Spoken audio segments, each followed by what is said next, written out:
On raconte une blague d'un juif pratiquant qui a pris la route Paris-Marseille, mais il n'avait pas à manger.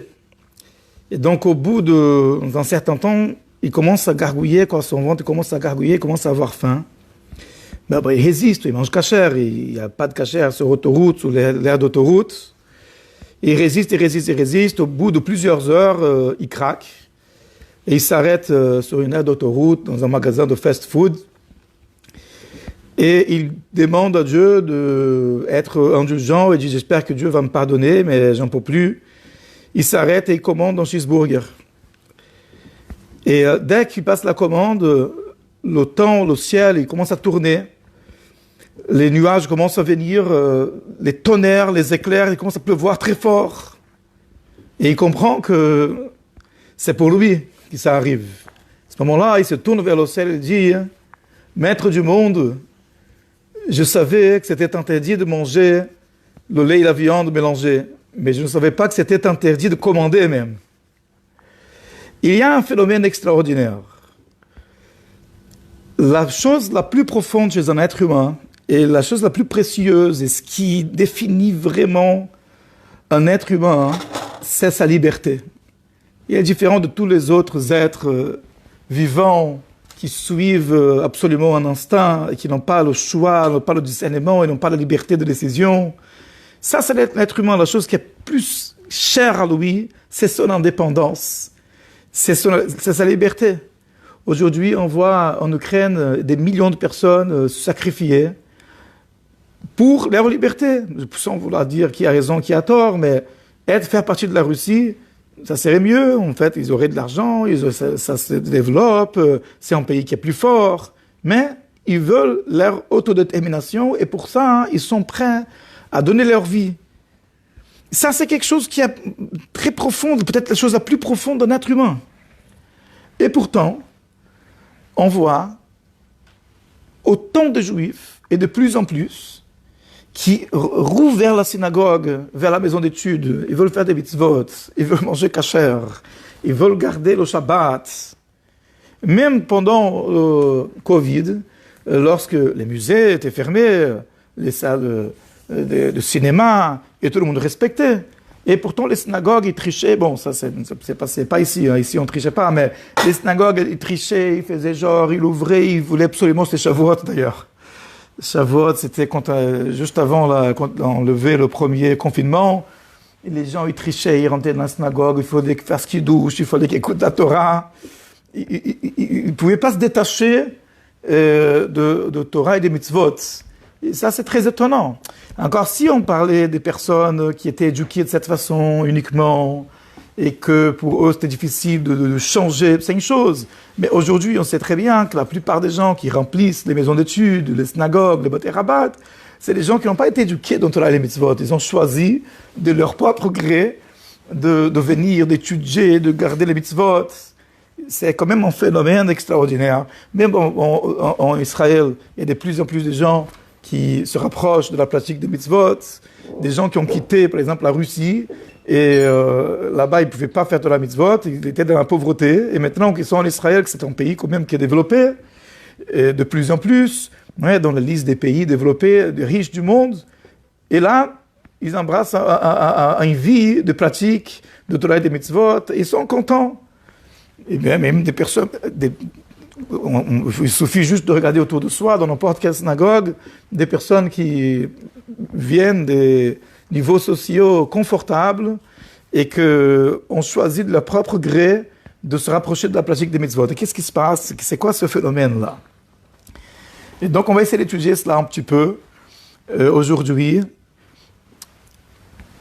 en introduisant une question. On sait que entre Pesach et Shavuot, on étudie les maximes des pères, le Pirkei Avot, chaque Shabbat, un chapitre. Et ce Shabbat, si Dieu veut, le Shabbat qui précède la fête de Shavuot, on va étudier le dernier chapitre, le 6e chapitre du Pirkei Avot. Et là-bas, une Mishnah, au nom de Rabbi Yoshua ben Levi, Rabbi Yoshua ben Levi dit, marqué, Ve'aluchot maaseh Elokim hema, les tables de la loi sont l'œuvre de Dieu. Ve'amirtav, mirtav Elokim hu, et l'écriture, c'est l'écriture de Dieu. Charut ala luchot. Littéralement, gravé sur les tables en pierre. Maintenant, il y a un problème. Puisque le mot gravé en hébreu, charut, s'écrit avec tête. Or, dans la Torah, c'est marqué charut avec tav. Donc, à l'examen de l'hébreu, vous avez 0 si vous écrivez comme ça. Pourquoi le bon Dieu, qui a inventé l'hébreu, il écrit charut avec tav d'un coup? Rabbi Yoshua ben Levi dit, il y a ici un enseignement. Il ne faut pas lire simplement le sens premier, charut, gravé, bien sûr, mais il y a ici une allusion, cheirut, à la luchot. La liberté, elle se trouve sur les tables de la loi. La liberté ne se trouve que dans l'étude de la pratique de la Torah. Dans les mots de Rabbi Yoshua ben Levi, Sheilera ben chorin, et la mishosek betalmud Torah. Car il n'existe de personnes libres que celles qui se consacrent à l'étude de la Torah. Et ça semble très étonnant. Franchement, la Torah, elle a beaucoup de qualités, mais dire que c'est la liberté, ça semble un peu contre-intuitif, n'est-ce pas? On sait très bien que dès que la personne, elle commence à s'intéresser à étudier la Torah, ça commence à compliquer sa vie. Elle ne peut pas manger partout, elle ne peut pas fréquenter n'importe qui, il y a les Shabbat, il y a Yom Tov, il y a les examens, on connaît les histoires, c'est maintenant au mois de mai, les gens qui font les examens pour les grandes écoles, on connaît des jeunes brillants qui n'ont pas pu faire l'examen polytechnique parce qu'ils ont décidé de faire Shabbat, donc ils ont fait pour d'autres écoles d'ingénieurs. Il n'y a pas de problème, Dieu va leur donner le parnassa et le succès, mais c'est quand même difficile d'accepter, de dire, ça c'est la liberté. Franchement, c'est-à-dire, tu rentres dans un avion, tu passes plusieurs heures, tout le monde est tranquille, voilà, tu regardes ces films et de manger n'importe quoi, hein.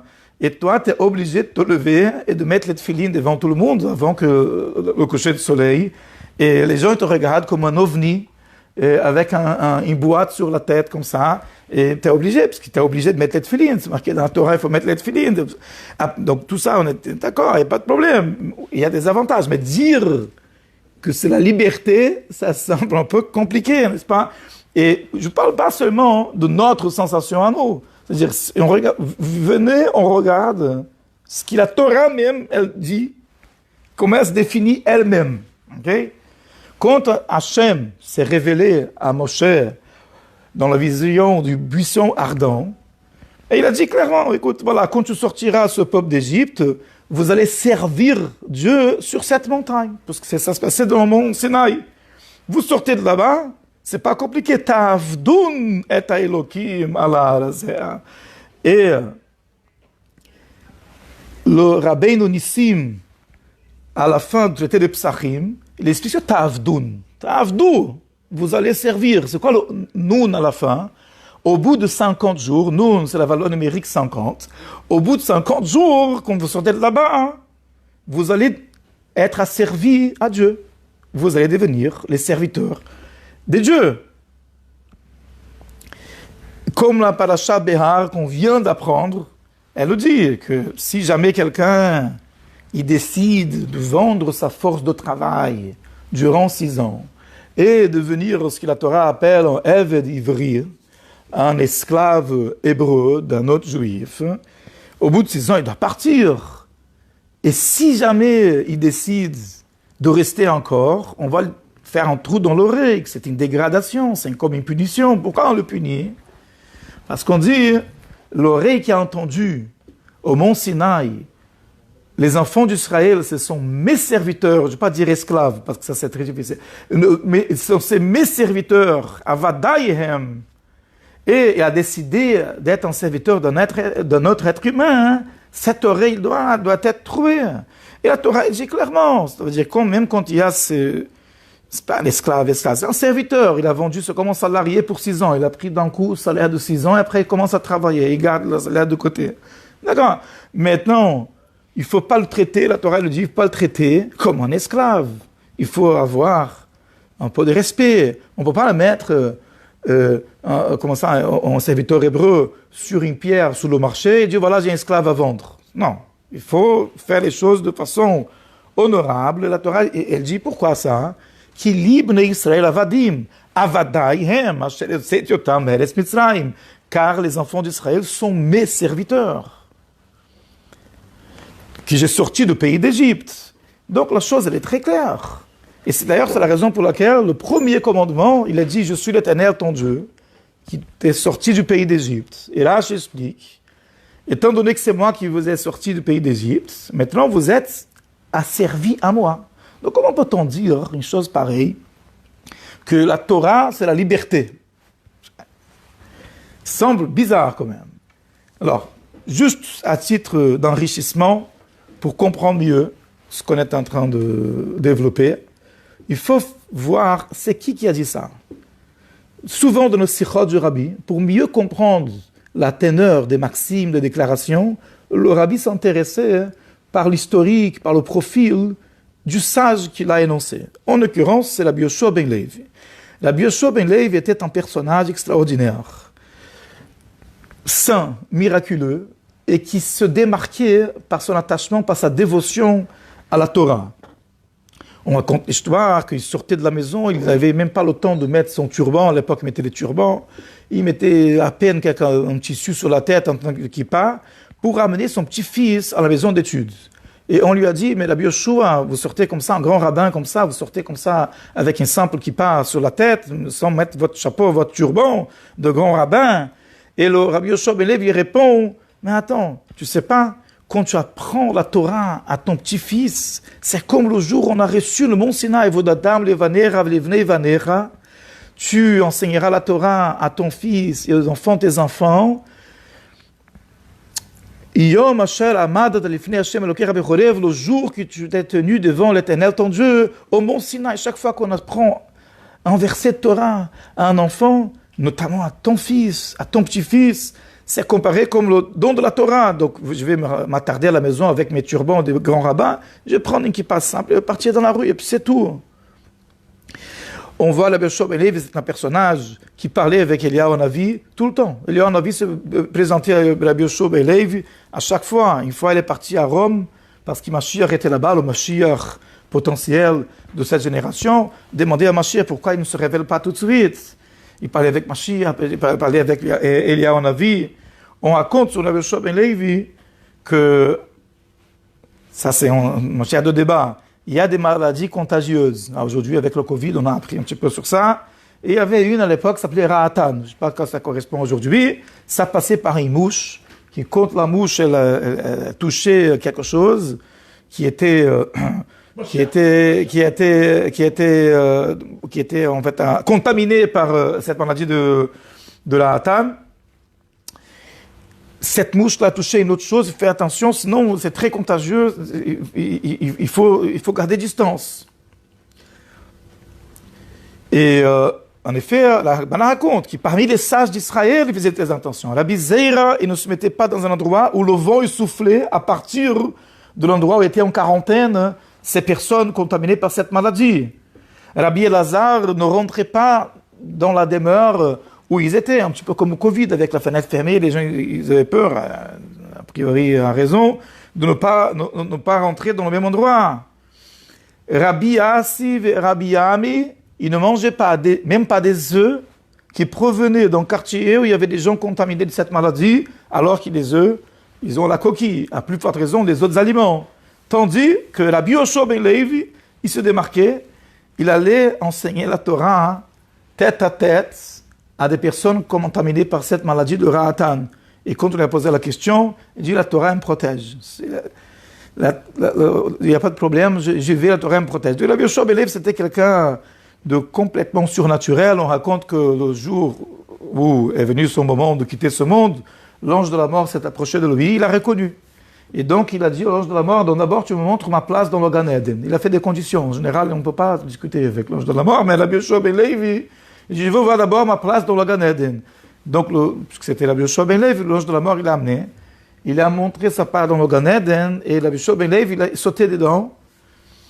Et du coup, il est rentré dans le Gan Eden vivant. Donc d'après cette histoire, il n'y a pas la sépulture de Rabbi Yoshua ben Levi. Vous faites le tour d'Israël, vous n'allez pas trouver le kever, la sépulture de Rabbi Yoshua ben Levi. Si vous trouvez, donc il y a un problème ou avec la sépulture, ou avec cette histoire. Mais en tout cas, voilà, on parle de Rabbi Yoshua ben Levi avec comme un des tzadikim qui n'ont pas connu la mort physique. Ils sont partis directement au Gan Eden. Donc Rabbi Yoshua ben Levi était quelqu'un de spécial. Et quand il dit que la Torah, c'est la liberté, il vient nous dire quelque chose de profond. Donc, avant le Rabbi, déjà, on va expliquer qu'est-ce que les commentateurs du Pirkei Avot, ils ont dit. Il y a un commentateur du Pirkei Avot très connu appelé Midrash Shmuel. Il dit la chose suivante. Le monde, il a ses règles, il a ses limites. De la nature. Dieu il a créé le monde, il a établi des règles naturelles qui ne bougent jamais. En tout cas, voilà, au niveau macroscopique, il faut que les choses elles se répètent à chaque fois. Bon, aujourd'hui, on connaît un petit peu plus sur la mécanique quantique, et on sait qu'il y a du hasard et qu'il y a de l'inconnu, et ça finit par déterminer aussi tout ce qui est macroscopique, donc il n'y a rien qui est figé. Mais bon, en tout cas, voilà, il y a des choses de la nature qui nous contraignent quand même. Maintenant, mais là, je vous l'explique, ça c'est la nature. Maintenant, quand on a affaire avec la Torah, et proportionnellement à notre attachement à la Torah, à notre étude de la Torah, à notre pratique des mitzvot, à la raison de notre engagement à la Torah, on est libéré des lois de la nature.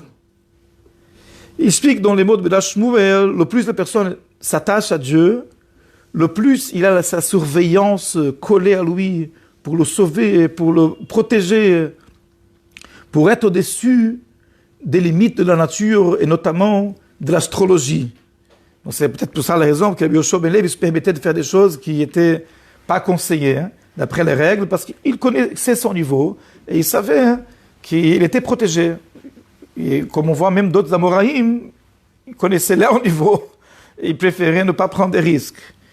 Je pense qu'il y a une histoire qui peut bien illustrer ça, ce concept-là, que la Torah permet de transcender et de se libérer des lois de la nature. La Gemara raconte que quand Rabbi Akiva a eu une fille, les astrologues chaldéens sont venus le voir et lui dire « Écoute, ta fille, on est désolé, mais elle va mourir le jour de son mariage. » Et Rabbi Akiva, il est resté innocent, attaché à Dieu, confiant. « Écoute, moi je vais faire ma part, je vais continuer à élever ma fille, bien sûr que je vais la marier, avec un Tamid Racham, avec un bon garçon. » Et Dieu est grand.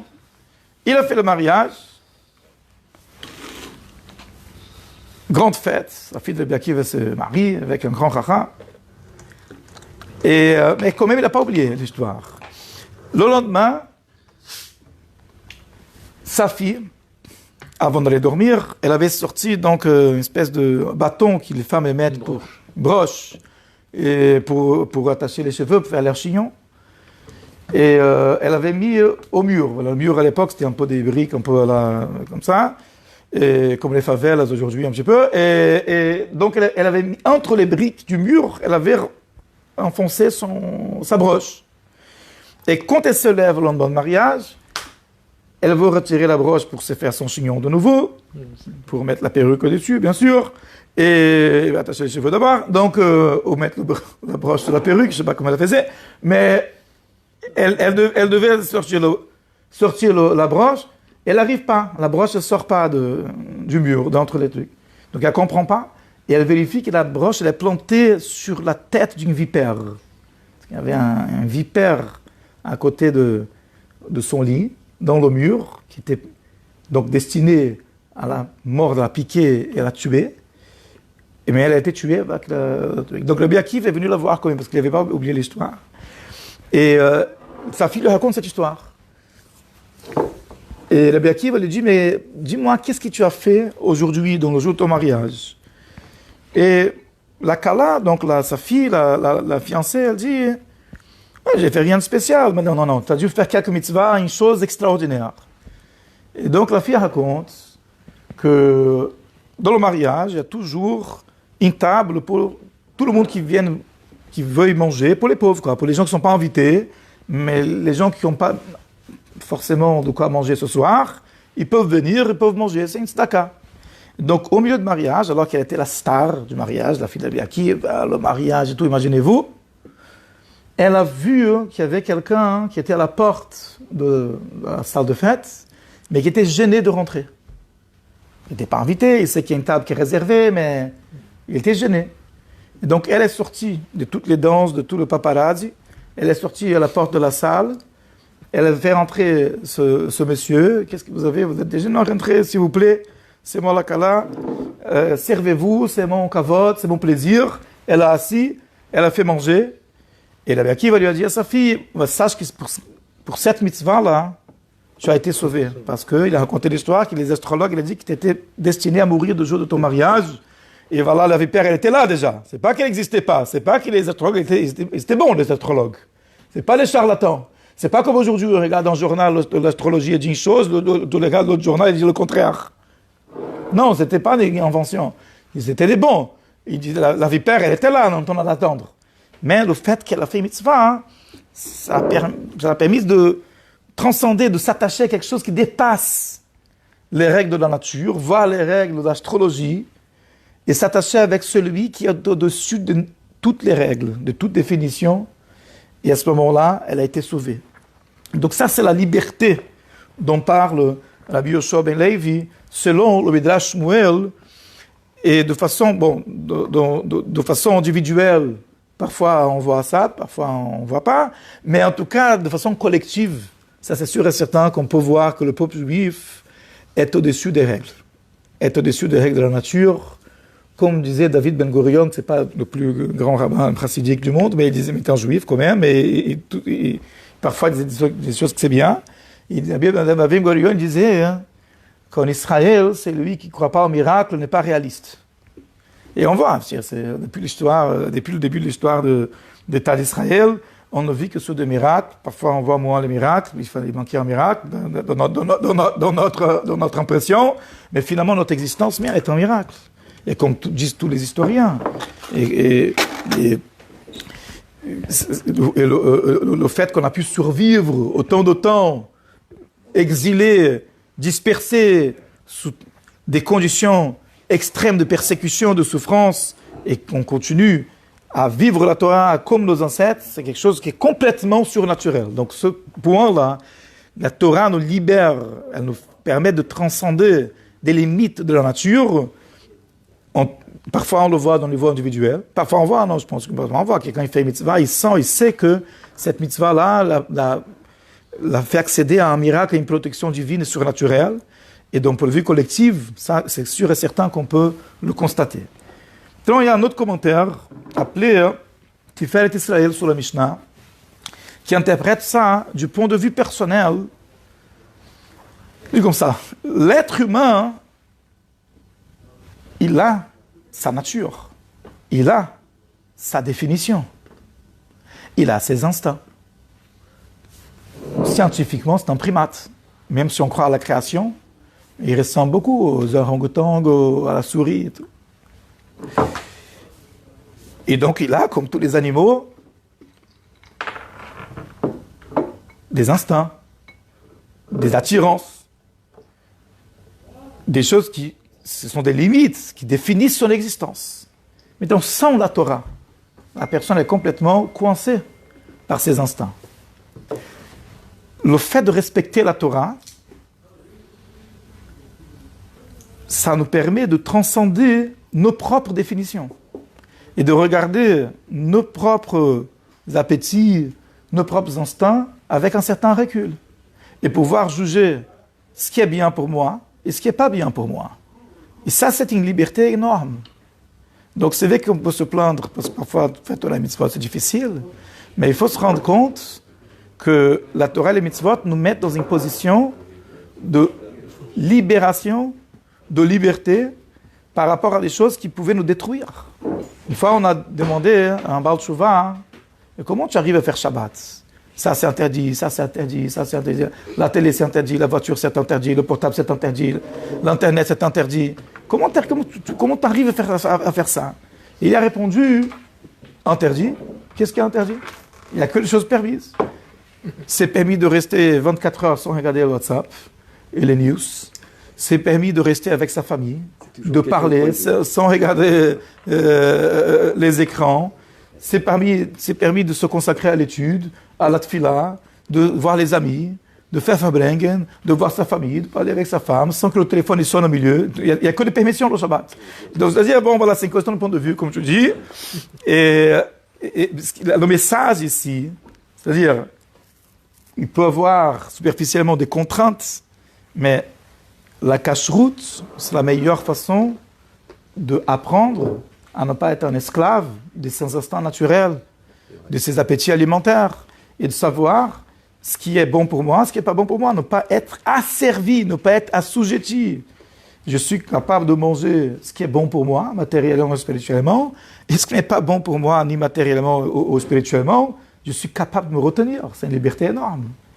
La pureté familiale, ça peut être difficile, mais finalement, ça aide un couple à garder toujours la fraîcheur, le renouveau dans un couple. La Gemara dit celui qui ne fait pas la pureté familiale, il finit par s'enlacer de sa femme. C'est clairement marqué. Je n'aurais pas dit ça dans un cours de Torah.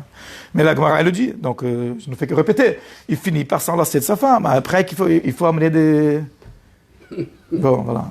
Des choses pour... après, il faut faire toutes sortes de manigances pour qu'il retrouve...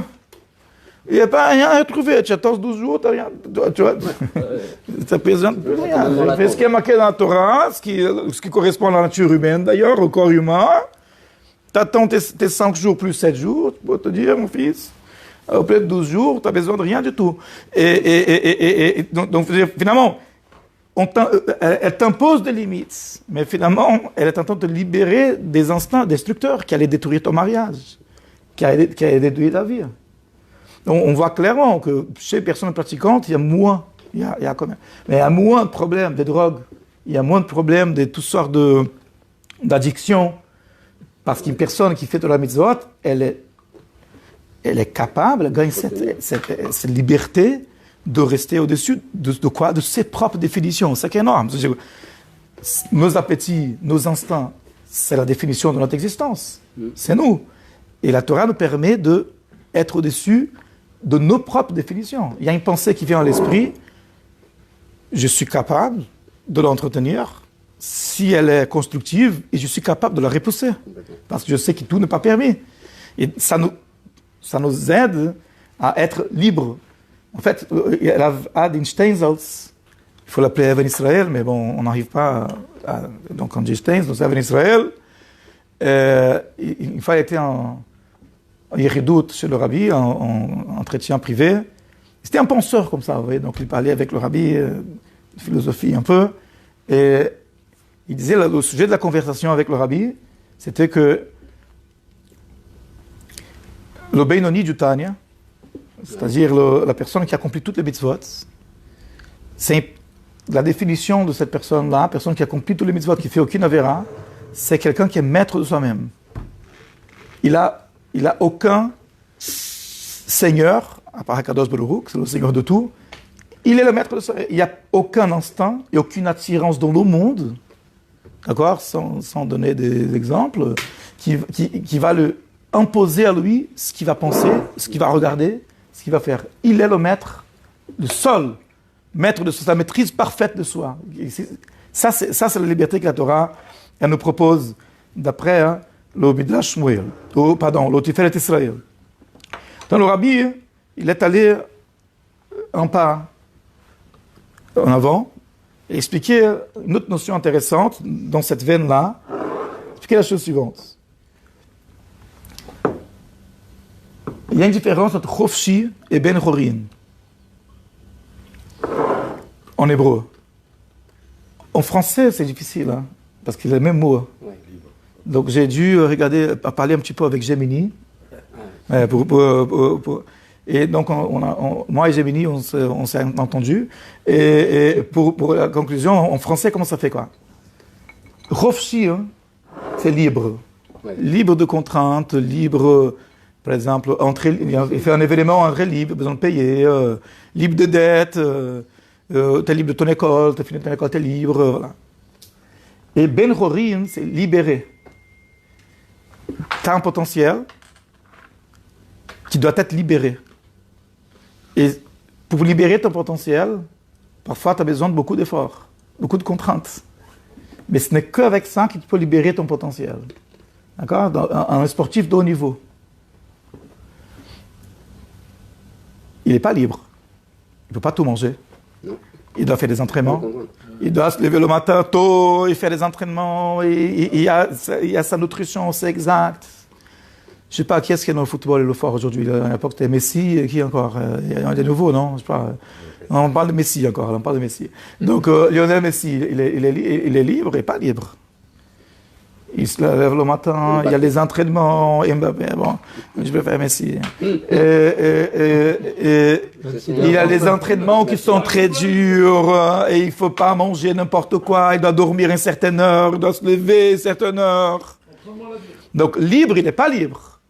Mais, Baruch Hashem, grâce à tout cet entraînement qu'il fait, il peut nous montrer des merveilles. Moi, j'ai plus le temps de regarder, mais il nous fait voir des merveilles. Il fait ça, il libère un potentiel. Un musicien de haut niveau, d'accord? Et il ne peut pas faire n'importe quoi.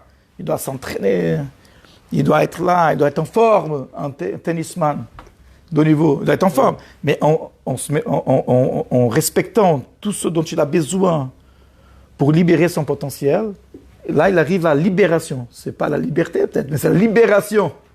Il est libéré à pouvoir exercer tout son potentiel. Donc, on va dire, l'exemple que le rabbi a donné, c'est peut-être plus facile encore. Il dit comme ça. La liberté de chaque chose, elle dépend de quoi il s'agit. Donc, dans la création, il y a végétal, animal, humain. Donc, pour le végétal, la liberté, c'est rester attaché au sol et prendre ses nutriments et pouvoir pousser et fleurir.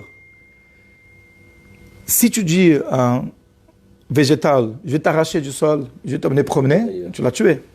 Donc parce que pour lui, c'est pas ça la liberté. Il a besoin du sol pour pouvoir fleurir. Maintenant, pour un animal, si tu l'attaches quelque part, il est emprisonné. Un animal, il a besoin de bouger, de tourner. Pour pouvoir satisfaire, pour pouvoir évoluer en tant qu'animal. Maintenant, un humain, tu lui donnes la même chose que l'animal, ça ne va pas lui satisfaire. Il ne va pas être heureux.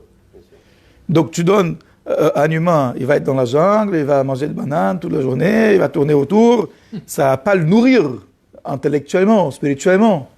Il a besoin de quelque chose de plus. Donc ce qui pour l'animal, c'est le maximum de la liberté, pour l'homme, c'est l'exil. C'est une prison. Et voilà, parmi les êtres humains, il y a un peuple qui a été choisi, et avec une mission spécifique, et avec des aptitudes spécifiques, et avec des besoins spécifiques. Et donc, pour eux,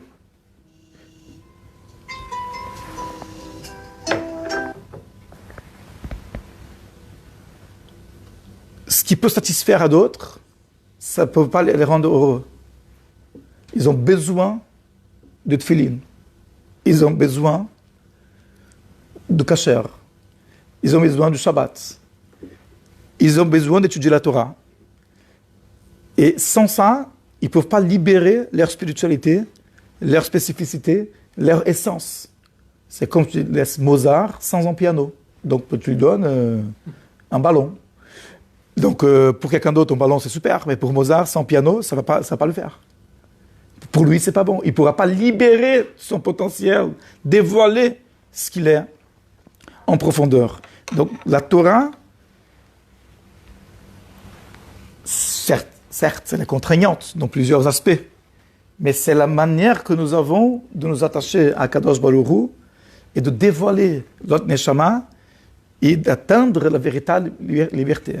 Donc c'est un mot quand même différent que le rabbi il reçoit par rapport au commentaire précédent. C'est pas simplement par rapport à nos instants, mais c'est par rapport à notre âme divine. C'est une notion de non seulement libre, mais libérer notre potentiel.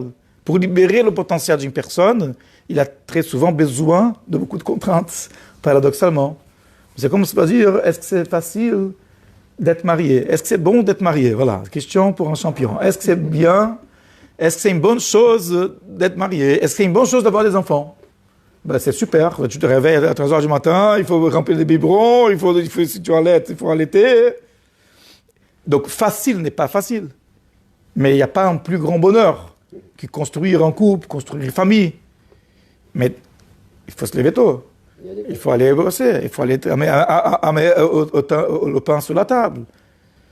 Pour avoir l'amour, il y a des contraintes avec. Il y a quelqu'un qui va appeler de temps en temps. Où tu es? Quand est-ce que tu rentres? N'est-ce pas? Pas pour moi, je parle pour les gens. Moi, je fais ce que je veux. Mais voilà. Donc, mais c'est uniquement quand on bâtit quelque chose, quand on construit quelque chose, il y a des règles. C'est comme on va dire, quelqu'un qui est dans l'autoroute, il doit respecter des règles. Il va dire la vitesse, le sens de circulation, c'est contraignant, mais c'est ce qui lui permet de vivre. En tout état de cause. Construire quelque chose, c'est souvent lié avec des requêtes très spécifiques pour pouvoir libérer un potentiel qu'autrement, en se lâchant de tout, en étant libre de tout, je fais ce que je veux, je me lève quand je veux, je dis ce que je veux, quand je veux, et pas de shalom bayit, il n'y a rien du tout, on ne construit rien. Et les études, par exemple, quelqu'un qui va... On envoie les enfants à l'école, mais c'est une torture, il faut dire la vérité, les enfants n'écoutent pas le cours. L'école, tu restes du matin jusqu'au soir. Attends, tu te souviens, la durée du matin, tu regardes, il y a parfois des profs qui sont sympathiques, mais souvent c'est par le temps. Hein. Et il écoute les 45 minutes de prof. Là, et parfois c'est 2 temps, 45 fois de mathématiques. Vas-y, tu écoutes.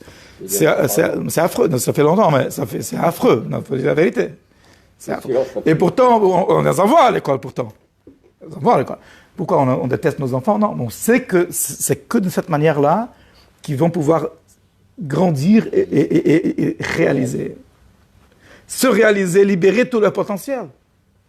Et donc la Torah, pour nous, c'est notre besoin. Et c'est comme ça qu'on peut se réaliser. Comme l'histoire de Rabbi Akiva, quand le scélérat Adrien, empereur de Rome, qui a inventé le nom Palestine, et Marshema Vezichro, et il avait donc décrété l'interdiction d'enseigner la Torah en public, sous peine de mort. Et Rabbi Akiva, il a continué à enseigner la Torah en public. D'ailleurs, ça lui a coûté la vie, à la fin. Oui. Mais voilà. Donc, il a continué à rassembler les gens, enseigner publiquement la Torah. Et la Gemara raconte l'histoire qu'un certain commerçant juif appelé Papus Ben Yehuda, il est rentré dans cet endroit, il a dit, Rabbi Akiva, vous êtes fou, vous êtes suicidaire, vous savez très bien que publiquement en plus, c'est passible de la peine de mort. Et donc, Rabbi Akiva lui a expliqué, avec une métaphore connue, il a dit une fois, le renard, il avait faim, il voulait manger du poisson, sauf qu'il ne sait pas nager. Et donc, il s'est mis à côté du fleuve, il a essayé d'utiliser sa ruse. Et Dieu allait parler aux poissons, dire, allez poissons, venez avec moi, on va être copains, on va faire un traité de paix. Et vous êtes mes copains, on va se promener.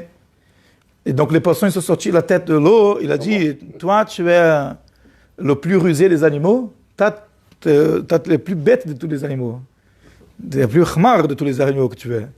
Si dans l'autre endroit, non, parce qu'il a dit, voilà, excuse-moi, ça c'est le point. Il a dit, venez promener avec moi, hein. Parce que dans le fleuve, c'est dangereux, il y a des pêcheurs. Voilà, c'est ça. Dans le fleuve, vous courez un risque. Il y a des pêcheurs, ils jettent le quoi dire, hein? Non.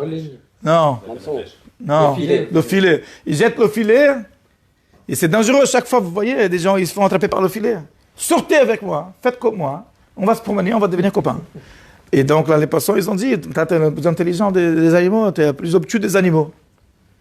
Si dans notre endroit de vie, on risque la mort, dans l'endroit de notre mort, c'est sûr que ce n'est pas là-bas la solution.